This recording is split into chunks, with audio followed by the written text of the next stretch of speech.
Salut YouTube, content de te retrouver de nouveau pour une nouvelle vidéo sur du unboxing de Gunpla. Comme tu peux voir, nouveau format, et oui, ce n'est plus comme avant, tout a changé. J'ai changé tout un setup que j'ai préparé aux petits oignons, aussi bien pour les enregistrements que voici, hein, pour que tu puisses ainsi voir pour les unboxings plus facilement, enfin mieux que c'était avant, mais surtout que c'est pas pour rien que j'ai fait ça, je n'ai pas fait que pour l'enregistrement, parce que ça fait un petit peu riche et un petit peu de trop d'efforts, pas grand chose finalement. C'est aussi parce que je m'apprête également à recommencer, parce que j'en avais déjà fait auparavant, bon, même si le setup était pas si ouf que ça, je le reconnais avec du recul maintenant, où il y aura prochainement du live, du montage de Gunpla. Oui, oui, tu as très bien entendu, il y aura du montage de Gunpla en live, en stream sur Twitch, où le lien est dans la description. Et oui, incroyable, hein. Ben voilà, c'est fait. En plus que Judge maintenant se met à faire du jeu vidéo et bien d'autres choses, il se fait également du montage de Gunpla, une de mes grandes passions, mais en plus je vous ferai ça en live, je vous montrerai comment je procède, faire ça au fur et à mesure, et en plus de ça, c'est que pour faire une maquette de live, je me dis, qu'est-ce qu'on va choisir? On va te dire faire un petit truc à la con, histoire de... Non, on va faire une énorme dinguerie en live. Cette dinguerie, je pense que vous la voyez depuis tout à l'heure. Vous vous demandez, oh là là, il l'a reçu, putain, il est trop chanceux. Et oui, il est là, il est ici présent, il est là. Et oui, le Wing Gundam E0EW. J'ai sauté un petit peu au passage.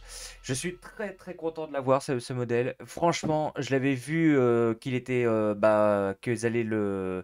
quand ils ont montré la preview, en fait, Bandai, j'ai fait... Ouh, ça sent la dinguerie.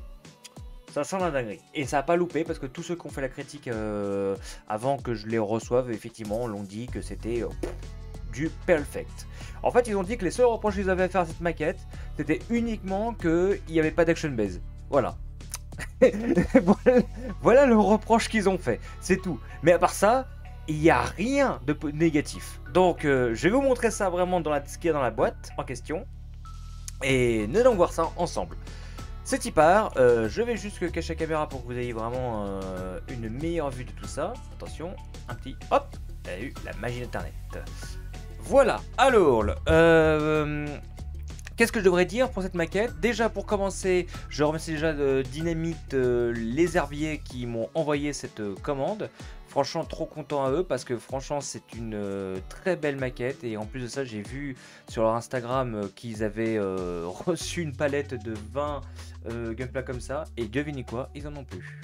Enfin, en dernière nouvelle, en tout cas, c'est ce qu'on m'a dit le jour même. Donc voilà, on peut dire que merci donc à Dynamite les herbiers, en tout cas, pour cette commande.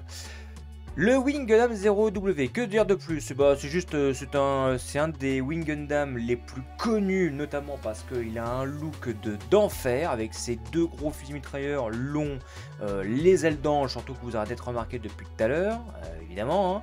Et en plus de ça, c'est qu'il a un look au niveau des couleurs, tout ça qui est assez magnifique. Mais en plus de ça, c'est que nous sommes dans la gamme des MGSD, que je n'ai pas encore présenté sur la chaîne. J'ai déjà un MGSD, c'est le Barbatos, hein, qui est une dinguerie intersidérale. Je trouve même, attention, on va peut-être me jeter c'est des cailloux, mais je trouve même que le MGSD Barbatos est peut-être même meilleur que le MG. C'est pour dire vraiment à quel point je l'estime, hein.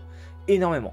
Et pourtant les SD avec grosse tête, petit corps, c'est pas mon kiff, mais il faut dire que la gamme depuis que ils l'ont lancé avec le Freedom, que je n'ai pas du tout encore le Freedom en plus, c'est une en fait c'est un 10 sur 10 à chaque fois pour chaque modèle qu'ils font. Donc là on attendait au tournant et finalement c'est pas une surprise, effectivement ça allait toujours aussi bon. D'ailleurs, pour ceux qui ne savaient pas, le prochain modèle en MGSD à paraître, ils l'ont annoncé Bandai, ça va être l'Aerial de Witch from Mercury, le tout premier, hein. Pas l'Arial en fait, celui en fait la nouvelle version, l'Arial de base qu'on l'a vu dans la saison 1 de Witch from Mercury. Donc voilà, donc faites-vous plaisir, vous allez voir, il y a des photos disponibles, franchement il est vraiment très beau. Écoutez, sinon ce que je peux dire à part ça sur cette boîte, c'est qu'elle est assez huge en tout cas, je peux vous dire. Et en plus de ça, c'est que le box art est vraiment magnifique. Franchement, il le met tellement bien en valeur, je trouve.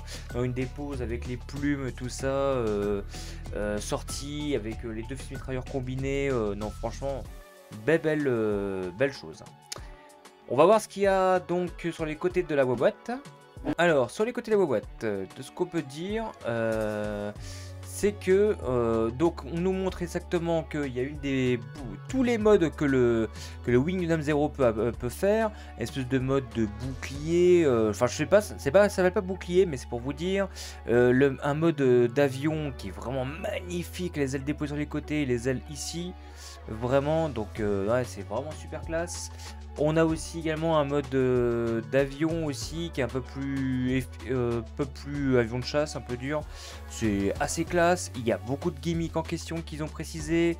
On peut voir qu'il y a une pose aussi là qui est vraiment mais ultra classe. Beaucoup d'articulations aussi qu'ils annoncent également, qu'on peut voir. Ils ont dit tout ce qui peut avoir d'articulation, même au niveau des ailes, c'est articulé de partout. Même, attendez, ouais, c'est là. Même ils disent d'articulation aussi au niveau des fusils qu'on peut combiner. Enfin, non, mais voilà, enfin bon, le modèle, à mon avis, s'annonce déjà comme étant une grosse dinguerie. On va voir de l'autre côté de la boîte. De l'autre côté de la boîte, on peut voir que donc une vue de face de derrière. Hein. Également une autre vue aussi bon, avec les ailes déployées, tout ça. Le squelette du MGSD sans l'armure dessus. Bah oui, parce qu'en fait, c'est un MG, en fait, mais en SD. C'est d'où la définition de cette nouvelle échelle. C'est qu'en fait, vous avez en fait un SD concrètement au niveau du look, hein, que ce que je vous ai expliqué par là. Mais sauf qu'en fait, que nous avons construisons bien un squelette et avec l'armure qu'il y a dessus, comme tous les MG, voire les RG aussi, que vous avez. Donc voilà, et on peut dire qu'ils ont aussi, ils disent bien aussi qu'il y a tous les détails qu'on peut avoir, notamment les caméras dans les yeux qui sont très visibles. C'est là aussi le gros point fort de cette gamme là, c'est qu'on peut vraiment voir le gros détail dans les yeux et pas juste voir un vulgaire autocollant vert ou juste un truc vert fluo, enfin bon voilà, vous avez compris. Et avec beaucoup d'autres détails en question qui sont assez magnifiques. Bon, je sais que vous trépignez d'impatience. On va voir ce qu'il y a à l'intérieur de cette boîte. Alors, comme vous pouvez voir, il y a beaucoup de grappes en question. Alors, je les ouvrirai pas là, mais en tout cas, je vous les montre en tout cas à la caméra. En tout cas, vous pourrez voir un petit aperçu. Mais comme vous pouvez voir, en tout cas, il y a vraiment de très très belles pièces. Là, on peut voir qu'il y a en fait quelques pièces constituant donc le squelette que nous avons vu tout à l'heure dans la boîte hein, en question. Un morceau des ailes question du Wing Gundam. Comme vous pouvez voir, les ailes sont assez magnifiques. Ça, en panel line, ne serait-ce que ces pièces là par exemple là qu'on peut voir, je sais pas si les réunions on peut le voir parfaitement bien la caméra, bon, pas tant que ça. Il y a un intérieur de ça, c'est vraiment assez classe à faire. Ça, ouais. En panel line Tamiya, ça va être vraiment, mais ça va être une dinguerie à faire, franchement, ce modèle. Franchement, j'ai super hâte de le commencer après l'avoir fini l'enregistrement. Mais non, je vais attendre quand même, je suis quelqu'un de sympa. On a également du squelette métallique également qui est dans ce Gundam là aussi en question hein, qu'on peut voir. Les pièces bleues composants qu'on a vu également tout à l'heure hein, sur le Wing Gundam. Voilà. D'autres pièces aussi de l'armature, des pièces blanches encore. Hein.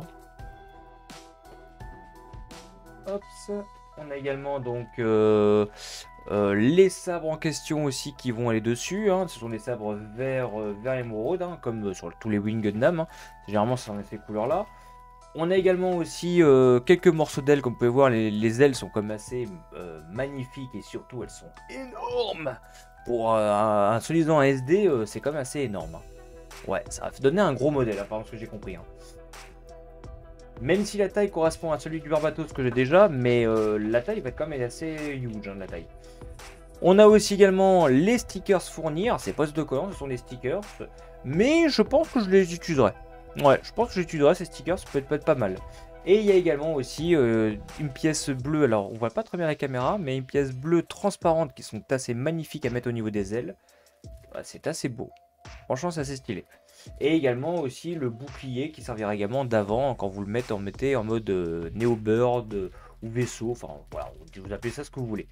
Et les parties vertes transparentes qui sont ici, hein, émeraude comme je l'ai dit, qui composeront les yeux, les caméras, les viseurs des armes.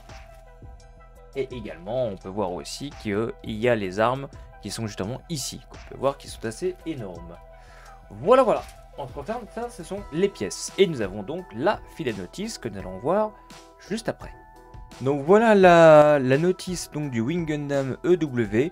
Comme vous pouvez voir, une très belle notice en tout cas. Bon, désolé pour le flash de lumière, mais c'était nécessaire pour que je puisse mieux voir. Hein. Ne vous en faites pas, après il y aura que des pages blanches, après vous y verrez quelque chose. Hein. Donc, alors, la notice est assez conséquente, hein, je vous le dis de suite. Hein.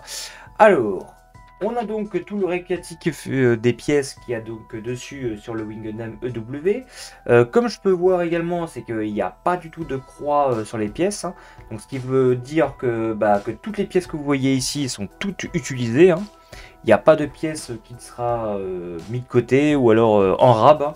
Donc, en tout cas, c'est très cool vraiment que tout est prévu pour. Hein. Ensuite, donc, on commence par après la tête directement. C'est étrange qu'on commence par la tête, mais ok. On commence par la tête. Ensuite, le buste. Vous pouvez voir, voilà. Pas mal d'étapes en tout cas, questions qui sont pas mal, hein, pas mal du tout. Ensuite, après, on commencera après par les bras. Ah, beaucoup d'étapes en question. Le bras gauche, les épaules, épaule droite, épaule gauche, ainsi de suite. Alors, vous connaissez sur les montages des gameplays. Hein. Et ensuite, après, on continue après par les jambes. Ah, pas par le bassin. C'est ok, étonnant, ok. Sachant qu'entre temps, on a déjà assemblé la tête sur le torse et les bras. Ok, soit. Donc voilà, avec également toutes les jambes en question. Alors, je crois que, à mon avis, ça va être les mêmes jambes en question parce que je crois que ça se finit que là. Ouais, c'est ça, ok. Donc en fait, il y a pour les jambes, en fait, c'est cette étape-là et l'autre étape ici, vous la répétez deux fois et vous avez les deux jambes. Ok. Et entre-temps, c'est ça qui est assez bizarre, ils vous mettent également le Neo Bird Morph pour faire toutes les étapes pour la cible transformée, qui est au milieu du bouquin. Ah, c'est... En fait, non, c'est bien étudié, en fait, qu'ils le mettent au milieu du bouquin. Ah, mais en fait, c'est un dépliant, en fait, que vous pouvez enlever, en fait. Ah, c'est pas mal pour le coup. Ah, c'est bien étudié, leur truc. Ah ouais, en fait, c'est un dépliant. Alors, enfin, c'est pas vraiment un dépliant, mais disons, ça peut faire office de dépliant, en fait, justement. Parce que, en fait, regardez, là, vous avez une notice de montage, vous avez un dépliant avec toutes les formes du Wing Gundam, et après, vous avez le West, en fait, après, vous avez tout le reste du montage. Vous voyez? Vous comprenez? Et en fait, si vous regardez, en fait, ici, au milieu, avec le dépliant, vous avez les agrafes qui sont ici, vous pouvez les détacher pour le détacher plus probement, et vous avez de côté, juste pour l'avoir à proximité, pour pouvoir faire les transformations. Oh, c'est bien foutu. Ah, pour le coup, Bandai, bravo. Bravo à vous. Là, pour le coup, je suis épaté. En plus de ça, c'est qu'il vous dit en plus qu'il y a une déformation process avec un QR code. Je sais pas si c'est pour vraiment avoir la même chose qu'ici ou c'est vraiment en vidéo. Ouais, ça, on le testera, ça, de notre côté. Et donc après, donc il vous indique après tous les modes de transformation, donc Neo Bird, l'atmosphérique Country Mode. Ah bah c'était ça, voilà, que je savais pas. Donc voilà. Ensuite, après le dépliant en question, il vous montre en plus, encore une fois, donc la finalité pour le Neo Bird Outside Atmosphere Mode, avec vous montre un peu tout ce qu'il faut faire, l'action base à tel endroit. Voilà, là vous avez vraiment des exemples de pose en couleur permettant ainsi de mieux se dire, d'avoir des idées pour permettant de pouvoir le mettre en bonne présentation. Voilà, j'arrive plus à parler. Tellement que je suis emballé par cette figurine, par cette dinguerie. Voilà, et puis en plus il y a le Neo Bird Atmosphere Mode qui est indiqué aussi là, avec d'autres gimmicks. Et puis comme vous pouvez voir en fait dans la pose ici, on peut même carrément le mettre avec un genou à terre, en plus avec toutes les modes qui sont expliqués. Et ce qui est bien, c'est que c'est en japonais et en anglais. Donc franchement, vraiment très très cool qu'ils ont fait ça. Je pense que je le détacherai après la vidéo pour l'avoir de côté, pour faire les transformations, ainsi que ça j'aurai juste un manuel avec juste le montage. Voilà. Ensuite, donc on continue, on est après sur le bassin en question, hein, avec pas mal d'étapes, mine de rien, hein, pour le bassin. On est sur la même niveau articulation que vous avez pu comprendre, on est vraiment sur un MG avec les pièces de bassin qui sont mobiles près des jambes. On n'est pas sur certains HG où c'est une seule pièce de bassin que vous bougez et que ça d'ailleurs vous pouvez, si vous ne le saviez pas, vous pouvez d'ailleurs couper les deux pièces du bassin en deux. C'est-à-dire, quand je parle de ça, je parle bien sûr des articulations qu'on peut avoir ici, en fait, par exemple. Sur les HG, normalement, à chaque fois, c'est une seule et même pièce. En certains HG, là, vous pouvez en fait couper en deux sur des HG en question. Voilà, si vous ne le saviez pas. Ensuite, après, donc, on continue après sur des pièces. Alors, après, là, on est sur les pièces de fixation pour les ailes, là, qu'on peut voir. Et ensuite, après, on attaque directement les ailes. Alors, LA, parce qu'il y a pas mal de choses à faire, hein. Alors ça paraît pas comme ça, il n'y a pas beaucoup d'étapes pour les ailes, mais en fait il y en aura beaucoup pour moi parce qu'il y aura du panel line à faire derrière et il y a beaucoup de pièces à faire donc ces étapes là vont être assez longues hein, pour faire les ailes. Ouais. Mais ça, je sens que ça va être vraiment être... ça va vraiment être trop bien à faire. Ah, on a également le nom des ailes aussi. Ah non, attends, ah non, c'est pas le nom des ailes, c'est juste que il y a une petite plume ici, il y a une plume moyenne et des plumes larges. Ah d'accord, tout est indiqué ici. D'accord, excellent. Et apparemment l'action base, donc c'est compatible avec une action base 7, hein. J'en ai un de côté, donc c'est bon, hein. Et apparemment c'est même pas le petit trou comme j'ai sur le Barbato, c'est juste le gros diamètre. Et à mettre directement au niveau du backpack, ici, comme vous pouvez voir. Là, si vous voyez, si vous avez une bonne résolution. Ah, c'est cool. Ensuite, les armes, nous avons donc les Twin Buster Rifle à assembler, hein. Voilà. Comme tu vois, le bouclier aussi à assembler, que vous pouvez mettre aussi sur le Gundam en question. Voilà. Et après, on finira toute cette étape-là directement par, je pense que vous l'avez bien vu sur le cours des pièces que je vous ai dévoilées, on finira directement après par les stickers à mettre un peu partout. Ce qui m'étonne un petit peu, c'est qu'il n'y en a pas tant que ça sur les plumes, par contre, des stickers. Ça, je suis un peu étonné. Par contre, je pensais qu'il y en avait bien plus que ça, comme sur le MG Verka, hein, qui est une dinguerie lui aussi, que j'ai pas jamais assemblé de ma vie encore. Mais en tout cas, j'entends que du bien sur ce modèle, mais en même temps, c'est normal.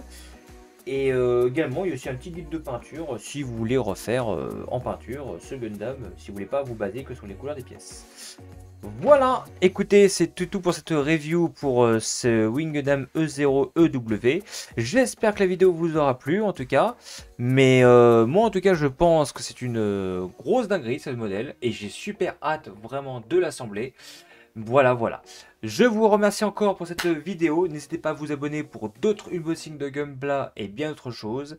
Et sinon, on se retrouve sur Twitch à très vite pour monter ce modèle en question, cette grosse dinguerie. Je vous fais de gros bisous. À plus!